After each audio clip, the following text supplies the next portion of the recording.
So, New Worlds. It's a new MMORPG made by the Amazon Game Studios.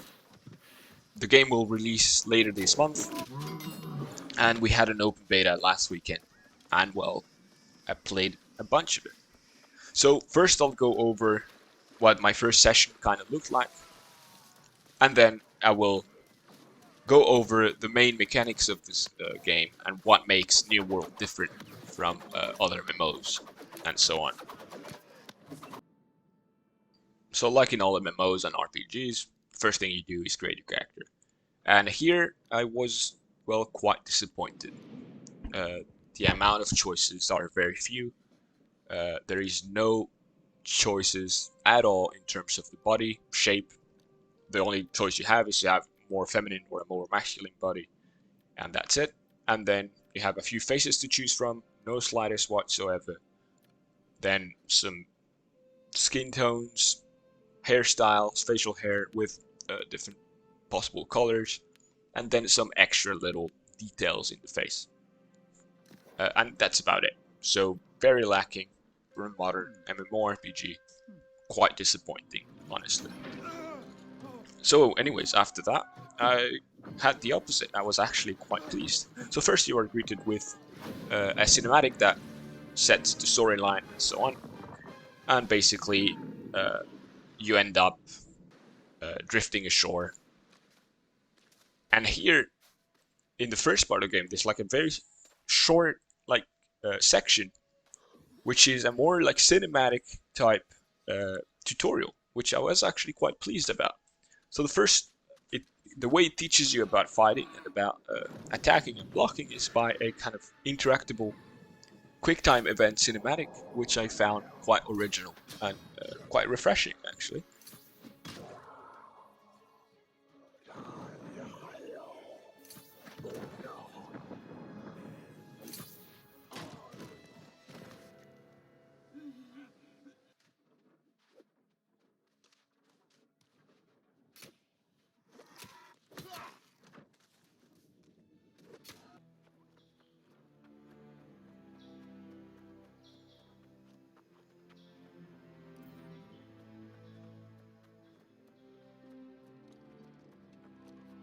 And basically, it first teaches you a little combat with one enemy in a kind of cinematic way.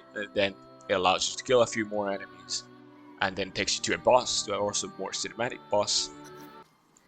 And after that, uh, that kind of tutorial section is done.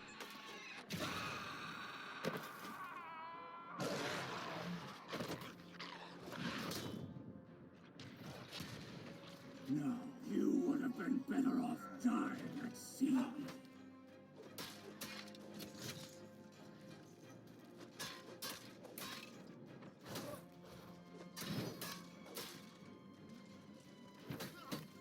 After that, you are thrown into the actual world where you start.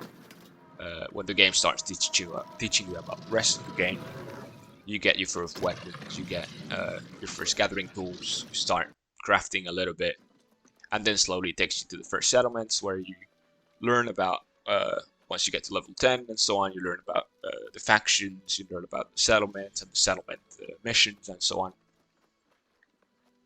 And another thing I did a lot in the first session was actually to fish. I got my first fishing rod, and I tend to really like fishing in games. So I fished quite a lot. And well, the rest of my session basically consisted in I kept doing some missions, did some settlement missions, did some faction missions, and so on.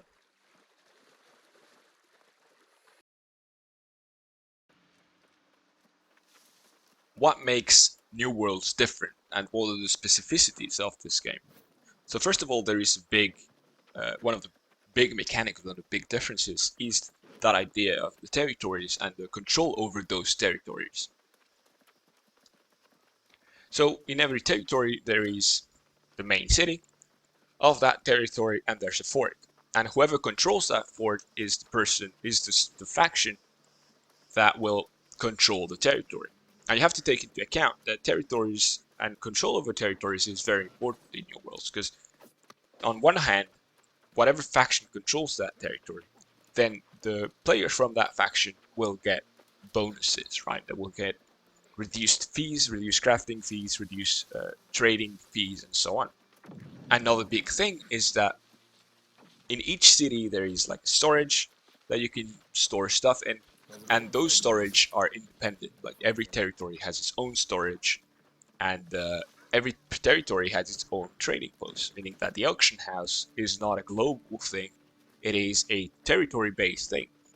But the big specificity of this game is that if a faction controls a few territories that are touching each other, that are bordering each other, then the storage and the trading post becomes shared between those territories, making it super nice and super interesting for factions to control multiple territories close to each other, which I find it to be quite exciting and quite interesting.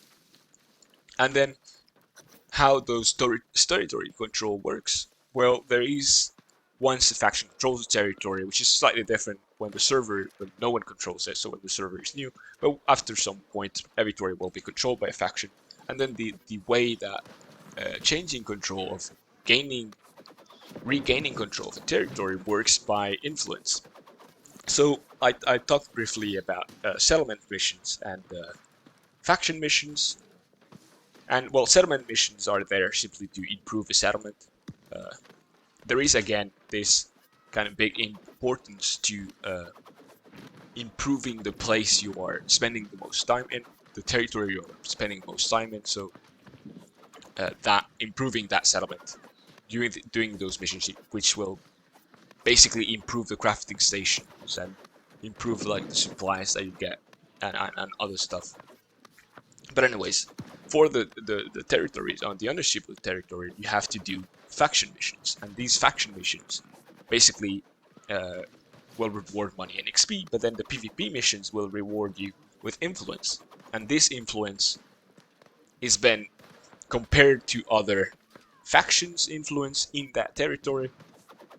And as long as if you control the faction, as long as you keep up doing those missions and maintaining the high influence, then that's good enough. But if your faction starts having lower influence and another faction gets enough influence, then they have the potential to declare war.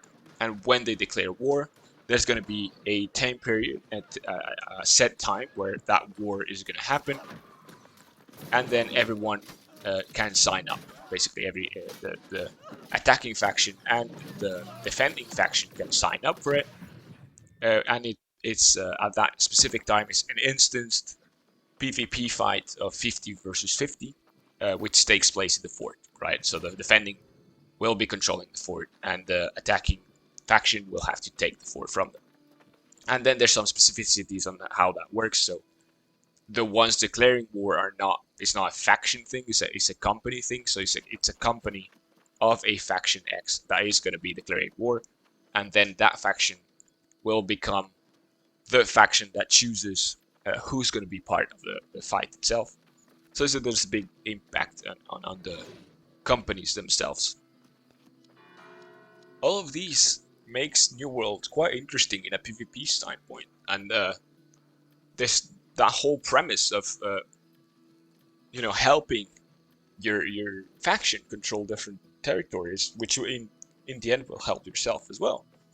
It is quite interesting, and I'm quite looking forward to how that ends up in the long run. The way I imagine it is that the factions will prefer owning territories that are bordering each other, since that will allow them to have a shared storage, which is quite useful for crafting reasons and just not having to carry everything with you, and that shared trading post, which is also super interesting, because then you don't have to go to a specific trading post to sell your stuff or to buy stuff. You can just go to one and then have access to all the others, which is also very useful. So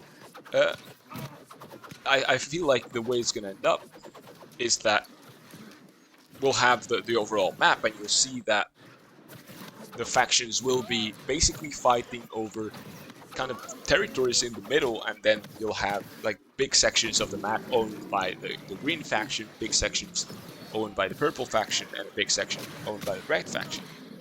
And I'm quite interested to see how that actually turns up.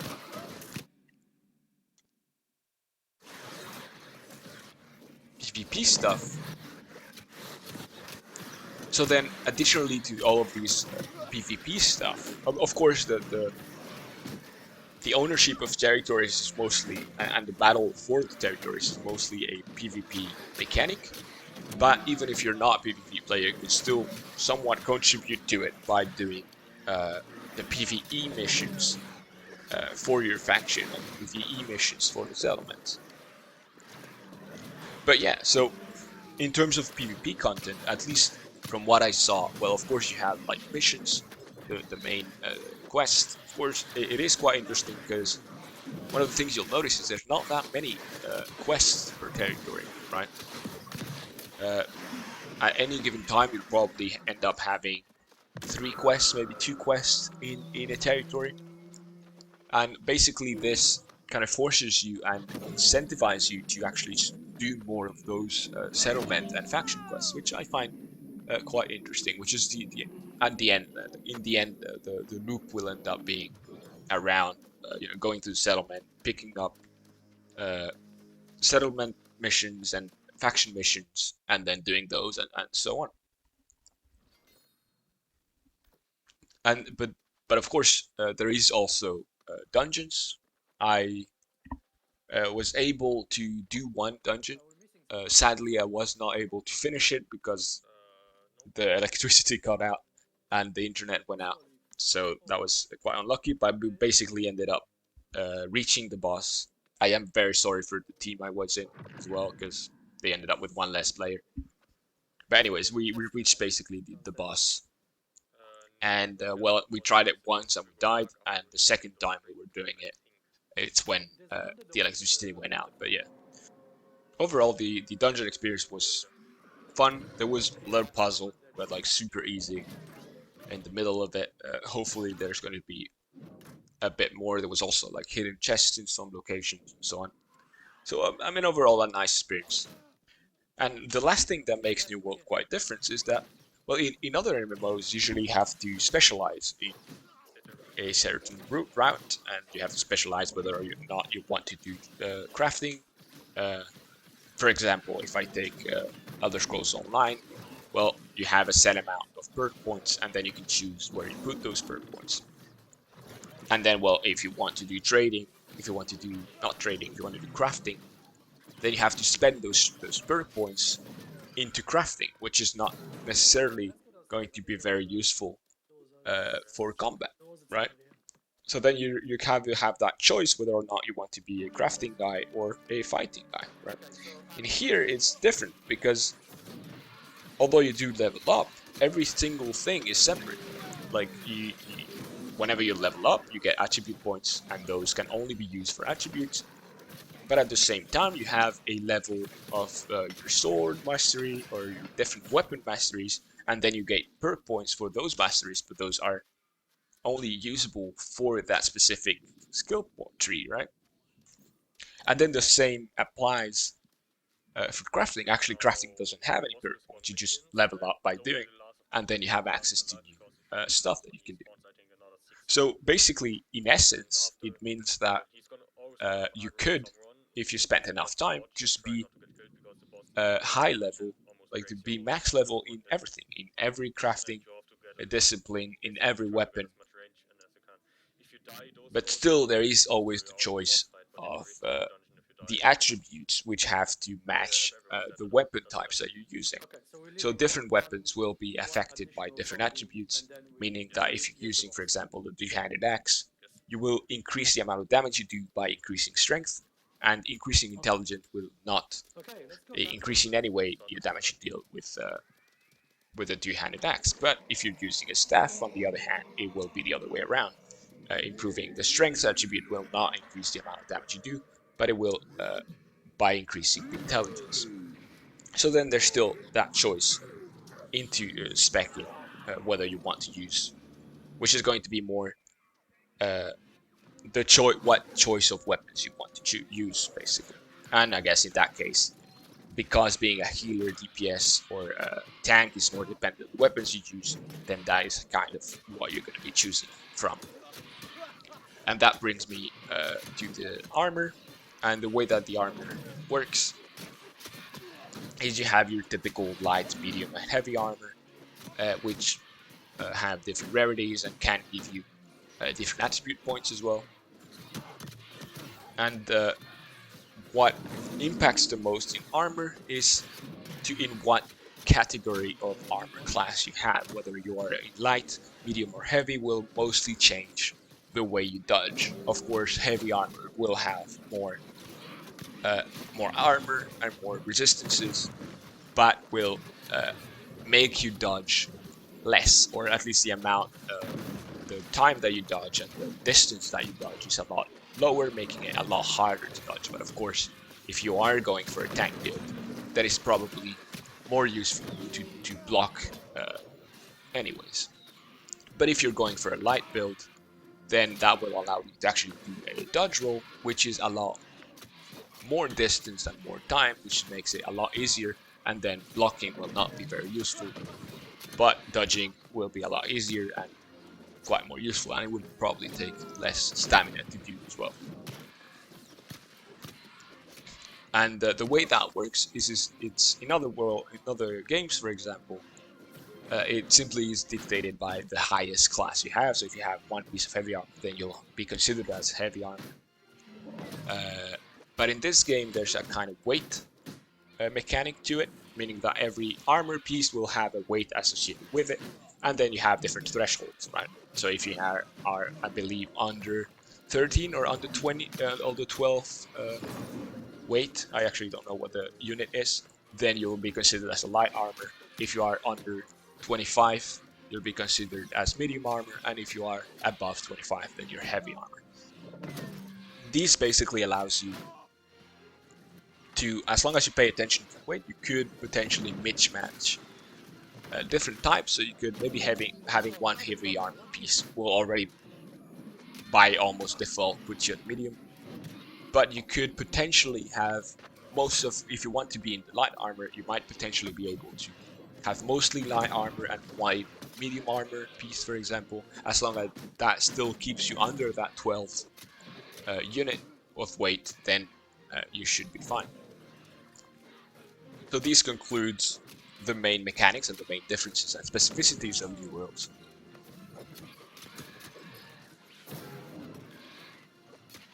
I'm actually, first of all, quite interested about this whole the whole mechanics of controlling territories and this PvP side of it. There is a little thing which I'm not too happy about, which is that you have the choice when you're roaming and doing missions, quests, you have the choice to enable PvP or not enable PvP. And on one side, that's nice to have the choice, but on the other side, at first I was quite interested in just having PvP on. Of course, I was, for the most part, playing alone.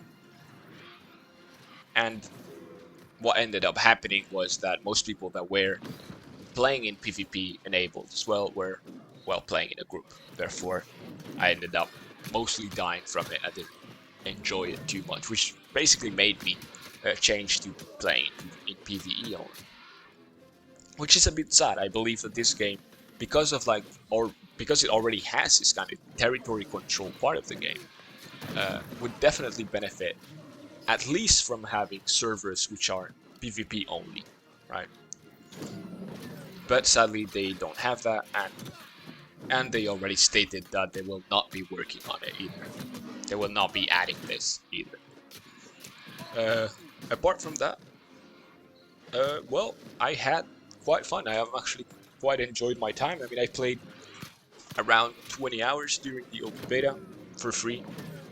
My rule of thumb, like I said timed already, is that for a game that I spent a certain amount of euros and I want to spend that same amount playing, this game costs 40 euros, meaning that I expected to play at least 40 hours in it. Taking into account that I played over 20 during the open beta, I'd say that it is quite likely that if I get it, I will end up playing 40 hours or more. So in that sense, the game seems quite worth it. And other than that, the game was still not as polished as I would hope. Some people in the chat were complaining about performance. I personally had decent performance, even though I was playing with my laptop. I did notice that sometimes when I was getting into the cities, my frames would drop to like 40 FPS, but that is somewhat acceptable. There were still some bugs and issues. Every once in a while, for example, the sound would cut out and would start not playing the sound effects of the attacks and so on. By going into the inventory and getting back out would usually fix it. I had one other big bug, which basically a mineable rock spawned on top of me, trapping me inside of it, which is kind of like a weird bug to still have. So the game still feels like it would need a little bit of polish, and considering that it's releasing at the end of the month, I don't expect to have many changes from it. So anyways, overall, like I repeat that I have enjoyed my time, and I'm still thinking whether or not I'm going to buy it. But until then, thanks for watching, and see you next time.